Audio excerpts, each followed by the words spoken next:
If you're seeing the GIMP error that says there is no selection to move, don't worry, this is a very common issue and it usually takes just a few seconds to fix.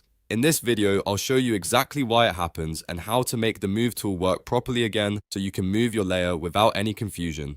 If this tutorial helps, please hit like and subscribe for more quick GIMP fixes and software guides. Let's jump right in. First, select the Move tool by pressing M on your keyboard. You can also choose it from the toolbox if you prefer using the mouse.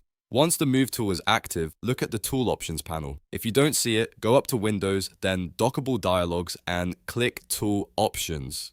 That will bring the panel back onto your screen.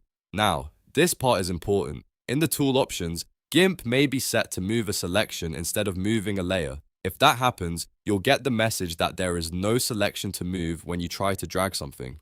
To fix it, change the move mode from selection to layer. This tells GIMP that you want to move the actual layer instead of a selected area. Next, make sure the tool toggle is set to move the active layer. This is the option you want when you're repositioning an image, text, or any object on its own layer. After that, go to the Layers panel and double check that the correct layer is selected before you try moving it. If the wrong layer is active, GIMP may move something you didn't intend or appear not to work at all. So always confirm the layer you want is highlighted. If the problem started suddenly, there's one more thing to check.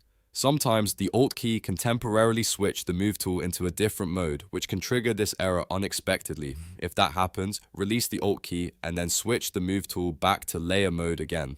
That usually clears the issue right away. Once everything is set correctly, click and drag on your canvas and your layer should move normally without the no selection error. As you can see, this is not a broken feature, it's just GIMP being set to the wrong move mode. So the main fix is to use the Move tool, switch from selection to layer, and make sure the correct layer is active in the Layers panel. If this video helped you solve the issue, please give it a like, subscribe for more GIMP troubleshooting tips, and check out more tutorials on the channel.